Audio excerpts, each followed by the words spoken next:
ونعوذ بالله من شرور أنفسنا ومن سيئات أعمالنا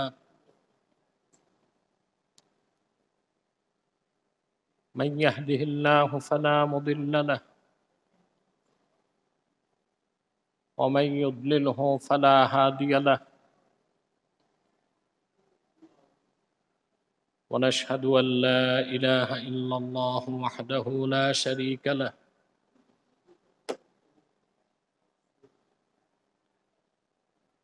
ونشهد أن محمدا عبده ورسوله صلى الله عليه وعلى آله وصحبه وسلم الذي أكمل الله به قصر النبوة أي ختم الله به النبوة وحكم أن لا نبي بعده খামোশ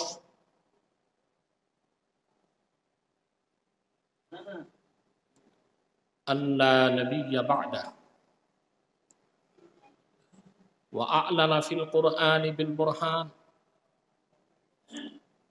أن محمدا صلى الله عليه وسلم خاتم النبيين والمرسلين قبل 15 سنة أما بعد فأعوذ بالله من الشيطان الرجيم بسم الله الرحمن الرحيم إن الذين آمنوا وعملوا الصالحات سيجعل لهم الرحمن ودا صدق الله العظيم وصدق رسوله النبي الكريم ونحن على ذلك من الشاهدين والشاكرين والحمد لله رب العالمين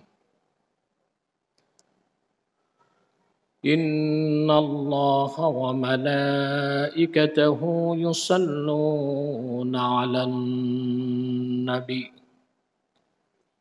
يا أيها الذين آمنوا صلوا عليه وسلموا تسليما আল্লাহ তাআলার সীমাহীন মেহেরবানিতে এক মাস ব্যাপী সিয়াম সাধনার পরে পবিত্র ঈদুল ফিত্রের নামাজে আল্লাহ তাআলা আমাদেরকে অংশগ্রহণ করার তৌফিক মেহেরবানি করে দান করেছেন আলহামদুলিল্লাহ।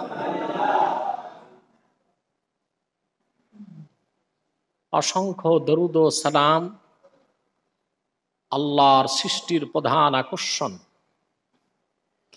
বিশ্ব সভার সভাপতি সকল নবী রাসূলগণের মাথার তাজ শামসুল হিদায়াত বদরুদ্দুজা সৈয়দুস সাকালাইন ইমামুল মুরসালিন খাতামুন নবিয়্যিন ওয়াল মুরসালিন আফতাবে নবুওয়াত শাহনশাহে রিসালাত সরকারে দো জাহাঁ সুলতানুল মদিনা নবিয়ুল আম্বিয়া হুজুরে আকরম নূরে মুজস্সম নূরুন আলা নূর সাইয়্যিদিনা হাবিবিনা শফিঈনা মাওলানা মুহাম্মদ সাল্লাল্লাহু আলাইহি ওয়াসাল্লামের উপর আল্লাহ জাল্লা যিকরুহু যাকে আজ থেকে ১৫০০০ বছর আগে প্রেরণ করেছেন সর্বশ্রেষ্ঠ ও সর্বশেষ নবী ও রাসূল হিসেবে, যার পরে আজ পর্যন্ত পৃথিবীতে অবশ্যই কোনো প্রকার নবী কিংবা রাসূল অবশ্যই আসে নাই, অবশ্যই এখনো নাই, অবশ্যই কিয়ামত পর্যন্ত আসবে না। সম্মানিত সুধী, আল্লাহ পাক সুবহানাহু ওয়া তাআলা আজকের এই দিনটিতে ঈদুল ফিত্রে আপন নেককার বান্দাগণকে আল্লাহ পাকের প্রস্তুতকৃত দস্তরখানায় দাওয়াত করেন, যেখানে আল্লাহর পক্ষ থেকে অবারিত রাহমাত বারকাত অঝড় ধারায় আল্লাহর বান্দাগণের উপর ঝরতে থাকে। বলেন আলহামদুলিল্লাহ।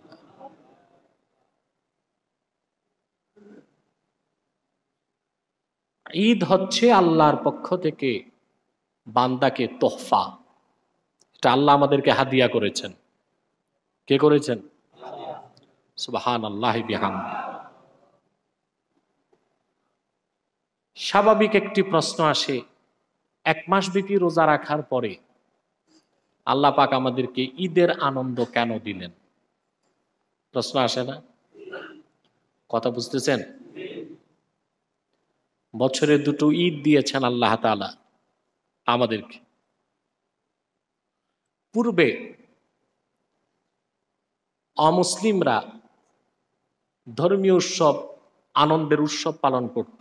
নওরোজ, মেহেরজান বিভিন্ন নামে পালন করত। রসুল করিম সাল্লাল্লাহু আলাইহি ওয়াসাল্লাম ১,৫০০ বছর আগে উম্মতে মুহাম্মাদীকে, ইমানদারদেরকে দুটো আনন্দের উৎসব দান করলেন, একটি ঈদুল ফিতর আর একটু ঈদুল আযহা। ঈদ শব্দটির উৎপত্তি আল আউদ থেকে। এর অর্থ আসরুরুল আয়েদ, যে আনন্দটা বারবার জাগে, যে আনন্দটা প্রতি বছর আমাদের হৃদয়ে জাগ্রত হয়, সেটাকে বলা হয় ঈদ। কি বলা হয়? তবে এই ঈদ নিছক কোনো পর্ব নয়, কোনো উৎসব নয়। ইসলামে কোনো কিছু অযৌক্তিক প্রথা হিসেবে দেওয়া হয়নি, বরং এই আনন্দটাকে রসুল করিম সাল্লাল্লাহু আলাইহি সাল্লাম আল্লাহর গোলামির জিন্দিগিতে বাধাই করে দিয়েছেন। সুবহানাল্লাহ, ঠিক কিনা? তার অনেকগুলো কারণের একটি কারণ হচ্ছে, মানুষ যখন আনন্দ করতে করতে সীমা পার হয়ে যায়, তখন আনন্দ আর আনন্দ থাকে না, ওটা নিরানন্দ হয়ে যায়। কি হয়ে যায়? প্রতিটা জিনিসে ইসলাম বাউন্ডারি দিয়েছে, এটা ক্রস করা যাবে না। মানুষ যখন আনন্দে আত্মহারা হয়ে যায়, তখন পাগলামি করে, নাচানাচি করে। দেখেন না আপনারা, এই যে ডিজে পার্টিগুলোতে কি করে, এটা মানুষের কাজ না পাগলের কাজ? মানুষ সুস্থ থাকলে তো এমন কাজ করে না। এটা হচ্ছে সীমাতিরিক্ত আনন্দ, যেখানে কোনো সীমারেখা নাই, ঠিক কিনা? ইসলামে এইরকম আনন্দ দেওয়া হয়নি। অপার্থিব যে আনন্দ ঈদের মধ্যে আল্লাহ ঢেলে দিয়েছেন, সেটা ইবাদতের গণ্ডির মধ্যে। সুবহানাল্লাহ। আপনাকে নামাজ পড়তে হবে। ঈদের সবচেয়ে বড় আনন্দ, আপনি 2 রাকাত নামাজ পড়ে আল্লাহ তাআলাকে 4টি সাজদা করবেন। সুবহানাল্লাহ। 30টি দিন পানাহার করলেন না, কিছু খেলেন না, ক্ষুধার প্রচন্ড যন্ত্রণায় আপনি আপনার নফসকে শাসন করেছেন। কিন্তু ঈদের দিন আল্লাহ পাক সবকিছু খুলে দিয়েছেন। সুবহানাল্লাহ। আপনি খেতে পারবেন, এখন হালাল যা মন চায় খেতে পারবেন। কিন্তু রোজা রাখা অবস্থায় এই সময়টাতে হালাল কিছু খাওয়ার সুযোগ ছিল? সুবহানাল্লাহ। সেজন্য আল্লাহ পাক 1 মাস ব্যাপী রোজা রাখার পর আমাদেরকে ঈদের উপহার দিলেন। সেই ঈদের উপহার বা উপঢৌকনটাই আমরা সংস্কৃতি হিসেবে গ্রহণ করেছি। ইবাদত তো অবশ্যই সংস্কৃতি হিসেবে গ্রহণ করেছি, ঠিক কিনা? ইসলামের সংস্কৃতিটা নিছক সংস্কৃতি নয়, সেটা হচ্ছে ইবাদত। সুবহানাল্লাহ বলবেন না? পহেলা বৈশাখ এটা আমাদের সংস্কৃতি নয়। 31st নাইট এটা আমাদের সংস্কৃতি নয়। ভ্যালেন্টাইন্স ডে এটা আমাদের সংস্কৃতি নয়। আমরা পালন করব সবচেয়ে আনন্দে আত্মহারা হয়ে আমরা পালন করি রবিউল আউয়াল মাস, মিলাদুন নবী সাল্লাল্লাহু আলাইহি সাল্লামের মাস। রবিউল আউয়াল মাসে প্রতিটি মুমিনের হৃদয়ে আনন্দের ঢেউ বয়ে যায়। আমরা পালন করব মুহররম, আমরা পালন করব ঈদুল ফিতর, আমরা পালন করব ঈদুল আজহা, ঠিক কিনা বলেন? এটা শুধু সংস্কৃতি নয়, এটা ইবাদত। সুবহানাল্লাহ। এখন একটি প্রশ্ন তাসাউফের দৃষ্টিকোণ থেকে আমি জবাব দিচ্ছি। এক মাস ব্যাপী রোজা রাখার পর ঈদের আনন্দ আল্লাহ কেন দিলেন? প্রশ্ন আসে না? তার একটি ব্যাখ্যা দিচ্ছি শরীয়তের দৃষ্টিকোণ থেকে, আরেকটি ব্যাখ্যা দিচ্ছি মারেফতের দৃষ্টিকোণ থেকে।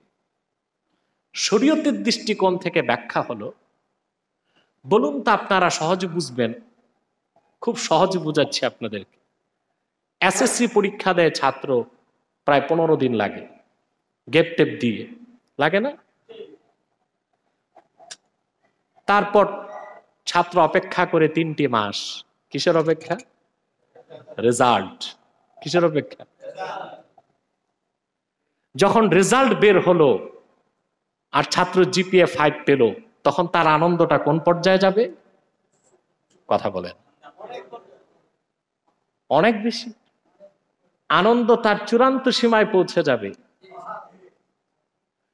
30 দিন পরীক্ষা দিয়েছেন, ঈদের দিন রেজাল্ট ঘোষণা হয়। আল্লাহ নাজাত প্রাপ্ত যারা, বেহেশতি যারা, কবুল করেছেন যাদের নামাজকে, রোজাকে, আল্লাহ পাক তাদেরকে পুরস্কার বন্টন করে দেন ঈদের দিন। বলেন সুবহান। তবে তা দেখতে পাই না, দেখব হাসর ময়দানে। এর জন্য এটা মহানন্দের দিন, ঠিক কিনা? এইরকম একটা আনন্দের পবিত্র দিনে যে সমস্ত ডেসপারেট মুসলিম যুবক বিচ্যুত, গান বাদ্য করে, অশ্লীল কাজ করে, বেহায়াপনা করে, এটা কি অপরাধ না মহা অপরাধ? শুধু অপরাধ না মহা অপরাধ? আপনি আল্লাহ কর্তৃক প্রেরিত প্রদত্ত উপঢৌকন নিয়ে তামাশা করলেন, ঠিক কিনা? আলহামদুলিল্লাহ, এইরকম অপরাধ মহাপরাধ থেকে আমাদের এলাকা অনেকটাই পবিত্র আছে, মুক্ত আছে। আলহামদুলিল্লাহ বলেন। দ্বিতীয় ব্যাখ্যা হচ্ছে, আল্লাহ পাক 30 দিন রোজার পরে ঈদ কেন দিলেন? সুবহানাল্লাহ। 30 দিন আপনারা রোজা রেখেছেন, আল্লাহ তাআলার পক্ষ থেকে যে কত বড় রহমত, বরকতে রমজান মাসে পার হয়েছে, তা কয়জন অনুমান করেন সেটা আমি জানি না। কিন্তু সত্যিকার আল্লাহওয়ালা বান্দা 30 দিন রোজা রেখে সে আল্লাহর রহমত চোখে না দেখলেও অনুভব করতে পারে, যেভাবে আমরা আমাদের জীবনকে উপভোগ করতে পারি। এখন 30 দিন রোজা রেখে আল্লাহর সাথে বান্দার সম্পর্কটা কি রকম হয়ে যায়? এটাকে বলা হয় তাসাউফের ভাষায় মুস্তাগরিক ফি মুহাব্বাতিল্লাহ, মুস্তাগরিক ফি ইবাদাতিল্লাহ। 30 দিন রোজা রেখে রাতে নামাজ পড়ে সত্যিকার আল্লাহওয়ালা বান্দা আল্লাহর ভালোবাসায় ডুবে যায়, আল্লাহর ইবাদতে ডুবে যায়। এতটাই আল্লাহর ভালোবাসার মোহে সে ডুবে যায়, হঠাৎ করে রোজা যখন শেষ হয় সে যেন কষ্ট না পায়, সে যেন ব্যথা না পায়। সেজন্য ঈদের আনন্দ আল্লাহ দান করেছেন। সেটা আপনারা কয়জন বুঝেন আমি জানি না। রাসূল করিম সাল্লাল্লাহু আলাইহি ওয়াসাল্লাম সেজন্য ইরশাদ করেছেন, যে ব্যক্তি ঈদের রাতে জেগে আল্লাহর ইবাদত করলো তার অন্তর কোনোদিন মরবে না।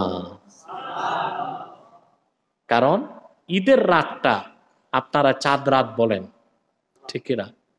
আল্লাহ ওয়ালাগণ রোজা রেখে সেই রাতে সারা রাত আল্লাহর কাছে রোনা জারি করে রমজান চলে যাবার দুঃখ, ঠিক কিনা?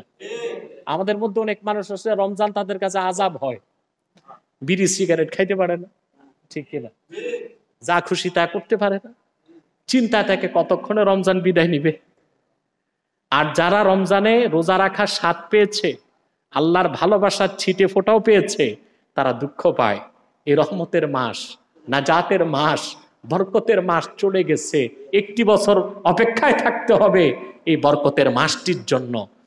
এই বিরহ যন্ত্রণা, এই অনুশোচনা যেন তারা ভুলে যেতে পারে, আল্লাহ পাক তাদেরকে ঈদের উপহার দিয়েছেন আনন্দের জন্য। বলেন সুবহানাল্লাহ।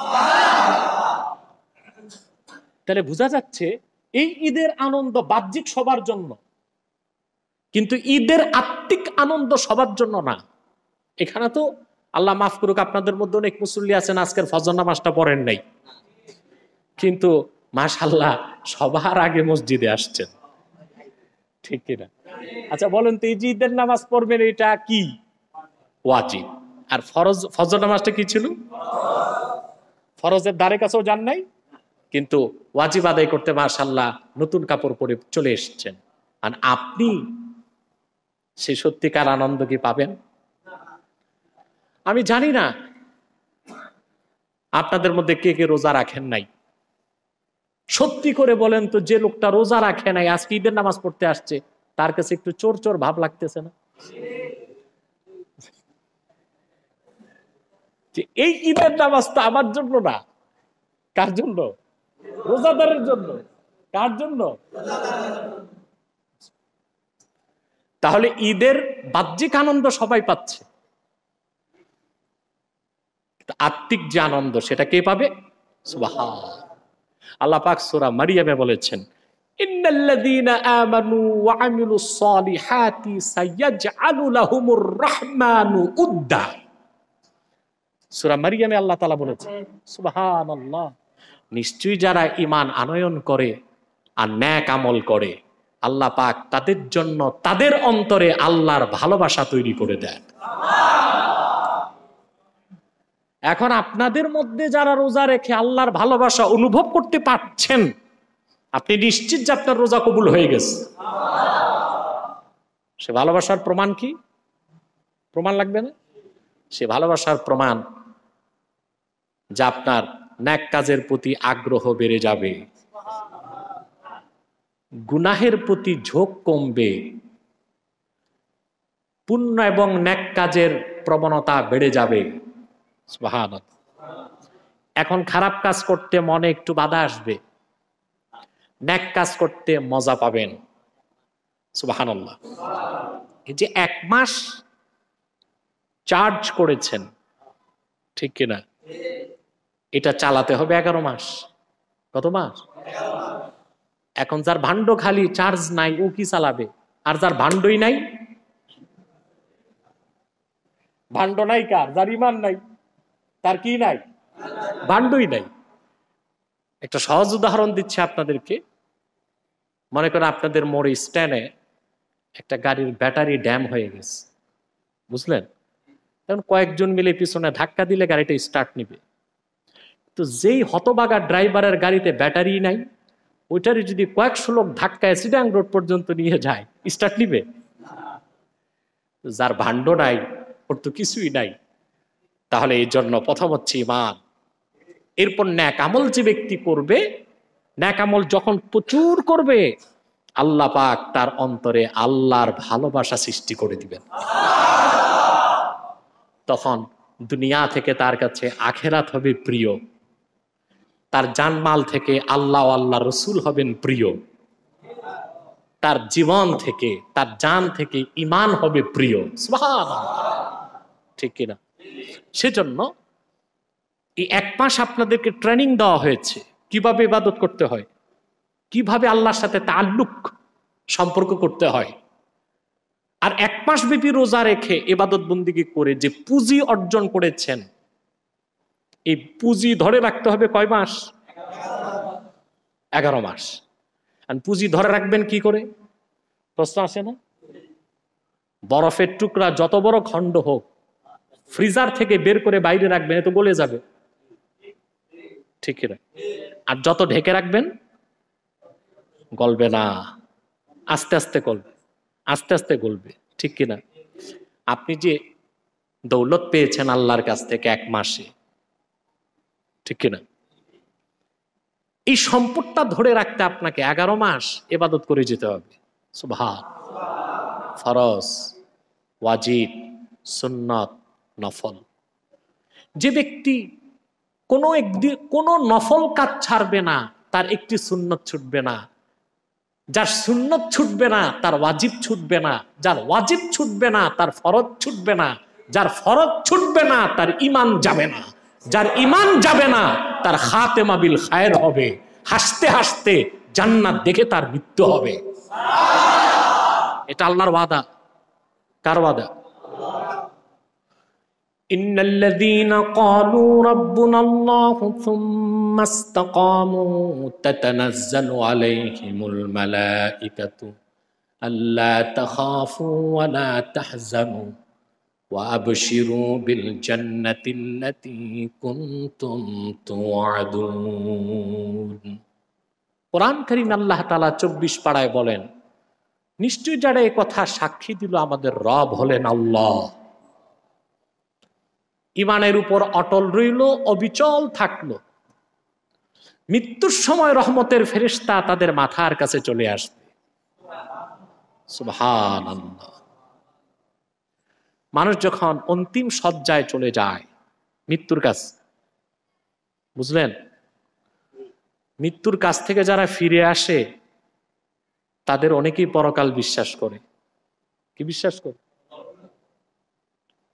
এটাকে বিজ্ঞান একটা নাম দিয়েছে NDE, near death experience. Near death experience.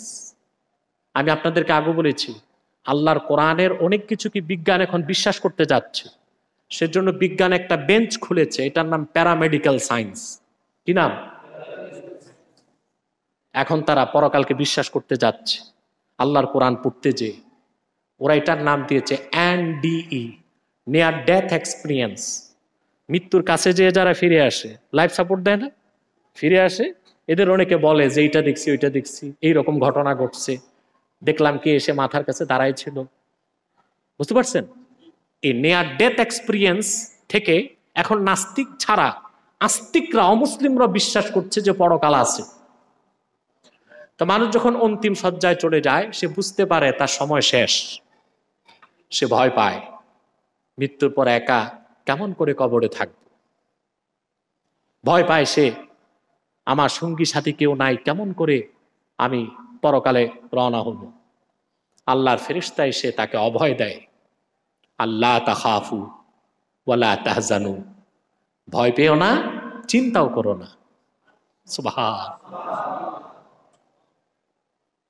ওয়াবশিরু বিল জান্নাহ, বরং আল্লাহর জান্নাতের খোঁজ খবর নাও। তাফসীরে এসেছে ফেরেশতা যখন জান্নাতের খোঁজ খবর দেয়, দুনিয়ার জমিন থেকে আকাশ পর্যন্ত পর্দা সরে যায়, পৃথিবী থেকে সে জান্নাতে তার নূরের বিছানা দেখতে পায়। সুবহানাল্লাহ।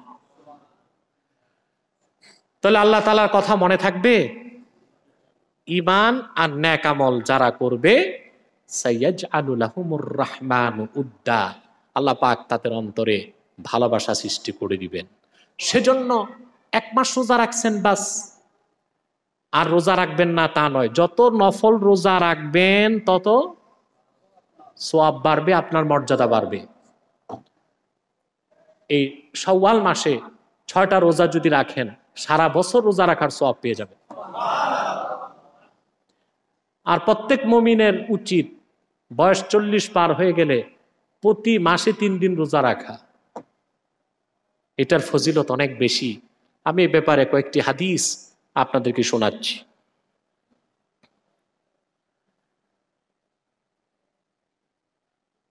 আবু সাদাকা আল ইয়ামানি তিনি বর্ণনা করেছেন, দাখালা বিলাল রাদিয়াল্লাহু তাআলা আনহু আলা রাসূলিল্লাহ সাল্লাল্লাহু আলাইহি ওয়াসাল্লাম ওয়া হুয়া ইয়াকুলুত তাআম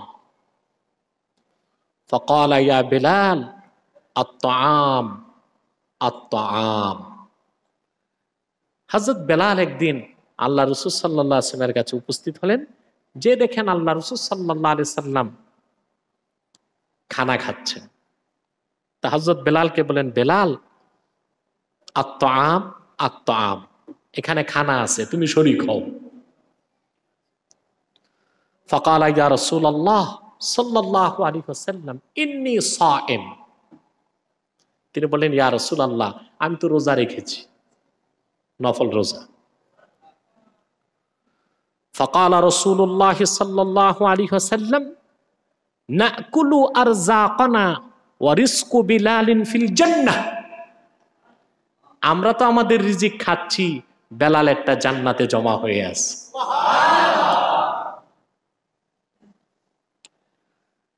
ইন্না সাইমা ইযা কানা ইনদা কওমি ইয়াকুলুন তুসাব্বিহু আ'দাউহু ওয়া তুসাল্লি আলাইহিল মালাইকাতু ওয়া তাকুলু আল্লাহুম্মা ইগফির লাহু ওয়ারহামহু মা দামা ফি মাজলিসিহি।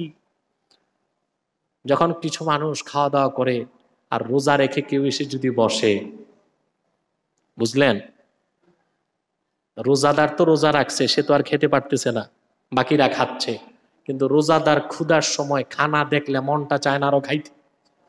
কথা বলে কেন খায় না?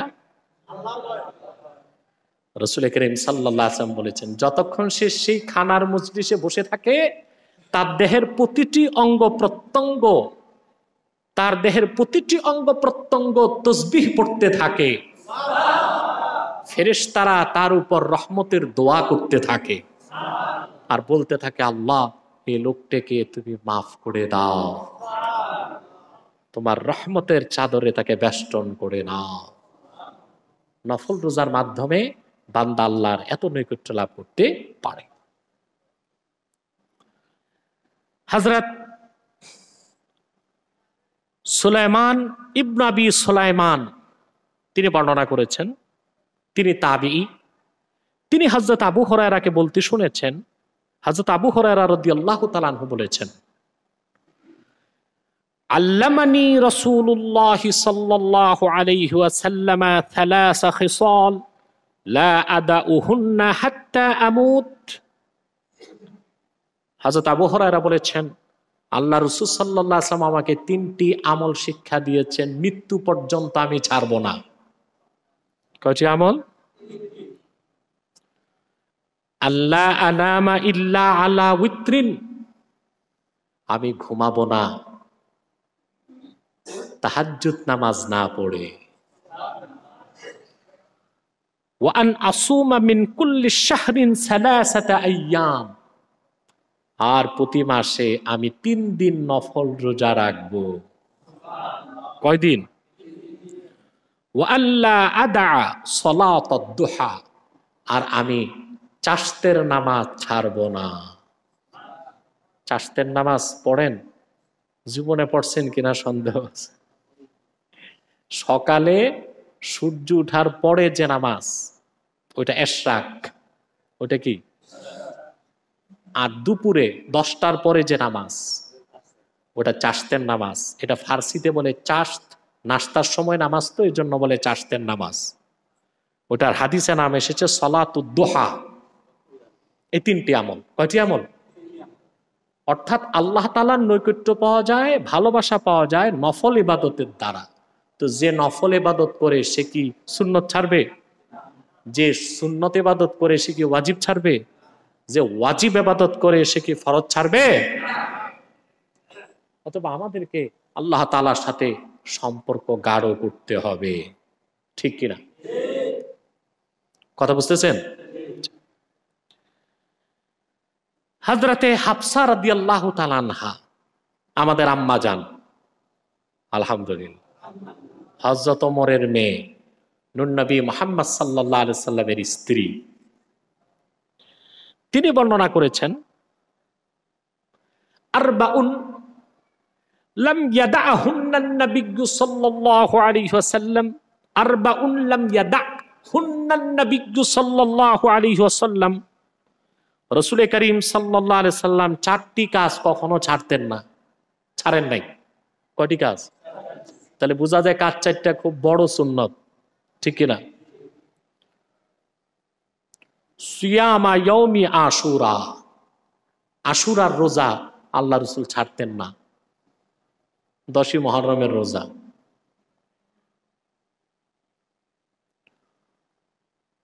ও সাওমা আইয়ামিল আশর, অর্থাৎ 9 তারিখের রোজা, 10 তারিখের রোজা, এটা আল্লাহ রাসূল সাল্লাল্লাহু আলাইহি ওয়াসাল্লাম ছাড়তেন না। ওয়াসিয়ামা সালাসাতি আইয়ামিন মিন কুল্লি শাহরিন, আর প্রত্যেক মাসে আল্লাহ রাসূল সাল্লাল্লাহু আলাইহি ওয়াসাল্লাম 3 দিন রোজা রাখতেন। মাসের 13, 14, 15, কথা বুঝতে পারছেন?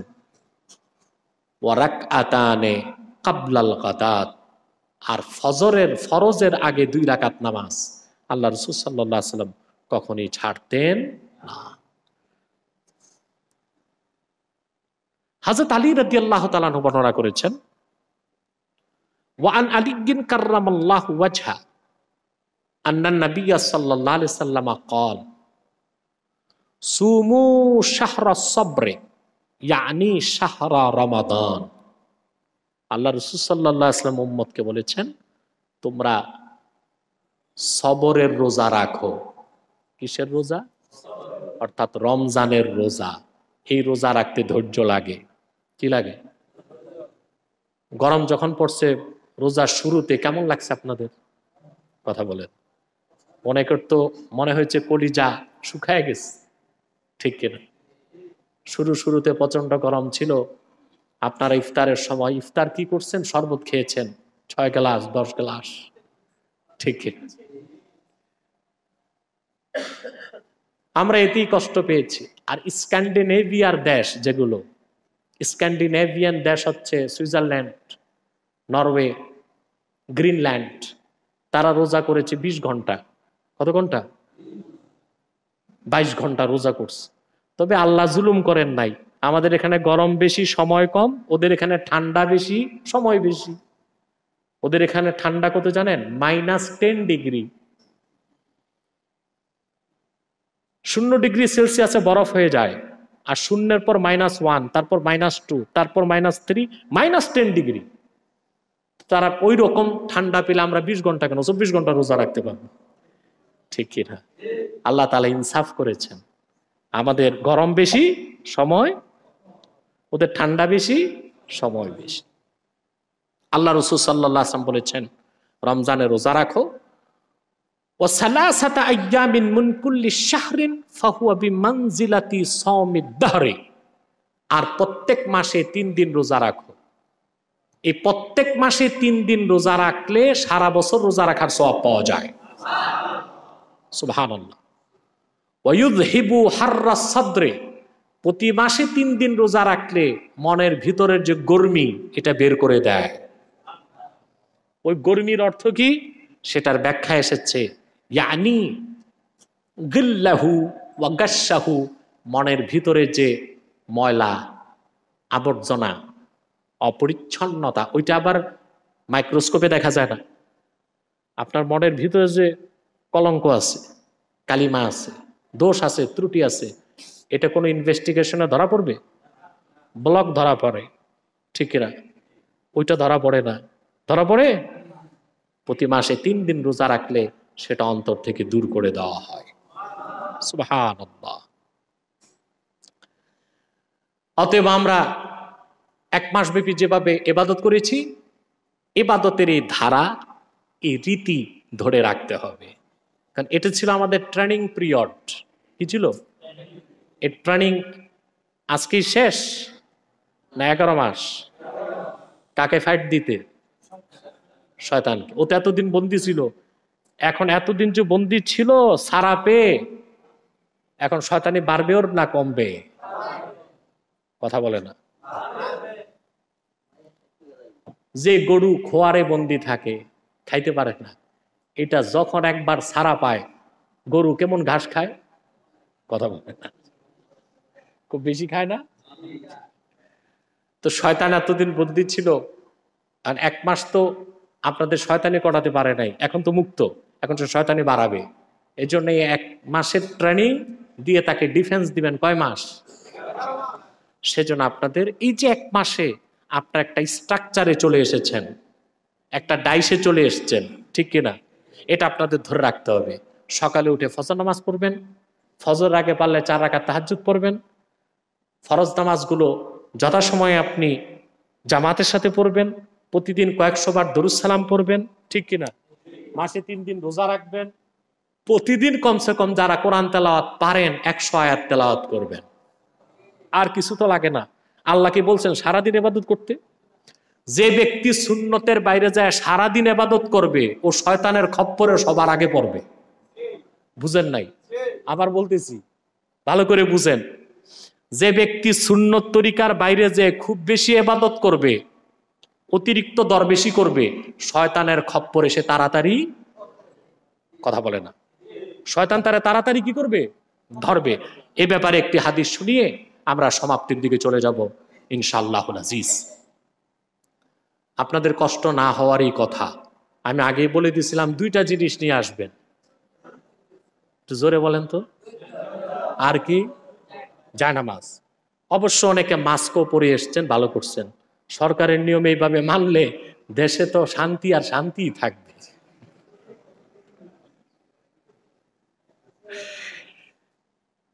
হযরত মুজাহিদ বলেছেন, রাসূল করিম সাল্লাল্লাহু আলাইহি সাল্লামের জলিলুল কদর সাহাবী ছিলেন আব্দুল্লাহ ইবনে আমর ইবনুল আস রাদিয়াল্লাহু তাআলা। নাম শুনেছেন না? জলিলুল কদর সাহাবী আব্দুল্লাহ ইবনে আমর ইবনুল আস রাদিয়াল্লাহু তাআলা। তিনি বলেন, কুনতু রাজুলাম মুজতাহিদান ফাযাওয়াজানি আবি ইমরাআতান। আমি ছিলাম প্রচন্ড পরিশ্রমী মানুষ। সাহাবী বলতেছেন প্রচন্ড, সারাক্ষণ ইবাদত বন্দেগী করতাম। বুঝেন নাই? আল্লাহ রাসূল সাল্লাল্লাহু আলাইহি সাল্লামের সাহাবীগণের মধ্যে সবচেয়ে বেশি ইবাদত যারা করছেন তাদের একজন হচ্ছে আব্দুল্লাহ ইবনুল আমর ইবনুল আস। তিনি বলেন, আমি ইবাদত নিয়ে ব্যস্ত থাকতাম। আমার বাবা আমার একদিন বিয়ে করালেন। বুঝলেন? ফাদাখালা ইয়াওমান মানজিলি ফালাম ইয়ারানি। বাবা একদিন বাড়িতে আসলেন, এসে দেখেন আমি বাড়িতে নাই। বুঝলেন? বাবা আসছে ছেলেরে দেখতে। ফাকালা লিল মারআতি কাইফা তাজদিনা বালাক। পুত্রবধূকে জিজ্ঞেস করলেন যে তোমার স্বামী কেমন? আমার ছেলে কেমন জিজ্ঞেস করে নাই, কি বলছেন? এখানে হিকমত আছে। ছেলেকে আপন বানালেন স্ত্রীর কাছে। যদি বলতেন আমার ছেলে কেমন, একটু পর করা হয় না? বলছেন তোমার স্বামী কেমন? ফাকালাত নি'মার রাজুলু হুয়া। সে খুব উত্তম মানুষ, তার মতো মানুষ হয় না। কি রকম? লা ইয়ানামু ওয়ালা ইফতিরু।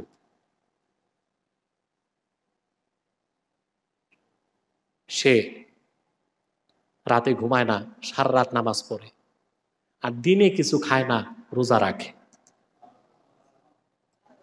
আরে ভাই, মাছ না মুখে লাগাইছেন, কানে কি আপনাদের?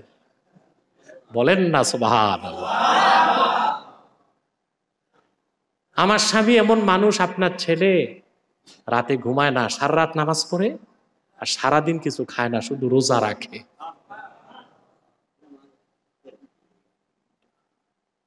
ফাওয়াকা ফিয়া আবি। আমার বাবা আমাকে যখন পেলেন, আমাকে ধরলেন, বললেন জাওয়াজতুকা ইমরাআতাম মিনাল মুসলিমিন ফাআত্তালতাহা। আমি তোমাকে একটি নেককার সতী সাধ্বী মুমিনা মুসলিমাকে বিয়ে করালাম তোমার সাথে, আর তুমি সারাদিন রাত নামাজ পড়ো, সারাদিন রোজা রাখো, তো স্ত্রীকে এইভাবে ছাড়লা কেন? স্ত্রীর হক আছে না? কথা বলে না। স্ত্রীর হক বুঝেন তো?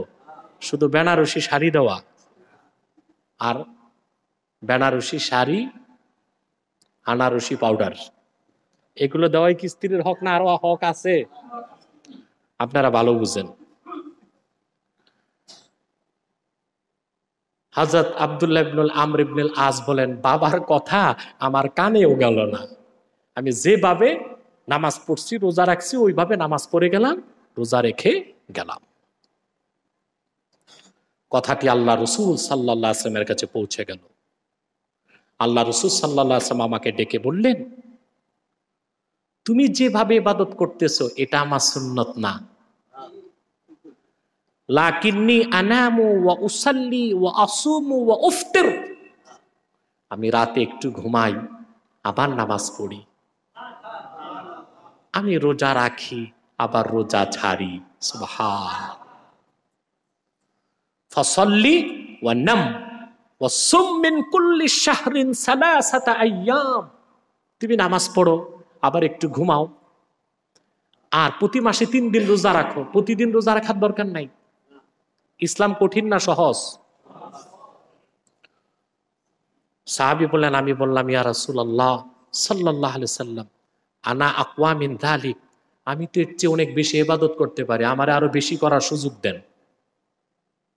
তখন আল্লাহ রাসূল বললেন, ঠিক আছে, সুম ইয়াওমান ওয়া আফতির ইয়াওমা, তাহলে প্রতিদিন রোজা রাখো না, একদিন রোজা রাখো, একদিন রোজা ছাড়ো। ওয়া হুয়া সাওমু দাউদ আলাইহিস সালাম, এটা আল্লাহর নবী দাউদের রোজা। তিনি 6 মাস রোজা রাখতেন, 6 মাস খেতেন, অর্থাৎ একদিন রোজা, একদিন ইফতার। কথা বুঝতেছেন? এরপর আল্লাহ রাসূল সাল্লাল্লাহু আলাইহি ওয়াসাল্লাম জিজ্ঞেস করলেন, ওয়া ক্বালা লি ফি কাম তাকরাউল কুরআন, তুমি কয়দিনে কোরআন খতম করো? সাহাবী কি জবাব দিয়েছেন জানেন? ফি ইয়াউমাইনে ওয়া লাইলাতাইনে, 2 দিন 2 রাতে আমি এক খতম করি। আর আমরা রমজান মাসে খুব কষ্ট করে এক খতম করি। সাহাবী 2 দিন 2 রাতে এক খতম করতেন। আল্লাহ রাসূল সাল্লাল্লাহু আলাইহি ওয়াসাল্লাম বললেন, ইকরাহু ফি খামসাতা আশারাতা ইয়াউমা, তুমি 15 দিনে এক খতম করো। ক্বালা কুলতু ইয়া রাসূলুল্লাহ সাল্লাল্লাহু আলাইহি ওয়াসাল্লাম, আনা আকওয়া মিন যালিক, ইয়া রাসূলুল্লাহ, আমি তো বেশি পড়তে পারি, আমারে সুযোগ দেন। ক্বালা ফাকরাহু ফি সাবইন, ঠিক আছে, তো তোমাকে আমি অনুমতি দিলাম, তুমি 7 দিনে এক খতম করো। এরপর আল্লাহ রাসূল সাল্লাল্লাহু আলাইহি ওয়াসাল্লাম তাকে বললেন, শোনো, তুমি মন গড়া সারা রাত সারা দিন ইবাদত করলে আল্লাহর নৈকট্য পাবা না। ফামান কানাত ফিতরাতুহু ইলা সুন্নতি ফাকাদ ইহতাদা, যে ব্যক্তি আমার সুন্নত তরিকায় ইবাদত করবে সে হেদায়েত পেয়ে গেল। ওমান কানাত ফিতরাতুহু ইলা গায়রি যালিক ফাকাদ হালাকা, আর যে ব্যক্তি আমার সুন্নত বাদ দিয়া মন গড়া ইবাদত করলো দিন রাত, সে ধ্বংস হয়ে গেল। আমি আপনাদেরকে এটাই বলবো যে আমরা সুন্নত তরিকায় ইবাদত বন্দিগি করে যাব, তাহলে কি পাবো? আল্লাহ তাআলা আমাদের অন্তরে আল্লাহর মহব্বত পয়দা করে দিবেন। বলেন আল্লাহুম্মা আমিন। কথাগুলোর উপর আল্লাহ তাআলা আমল করার তৌফিক আমাদেরকে দান করুন।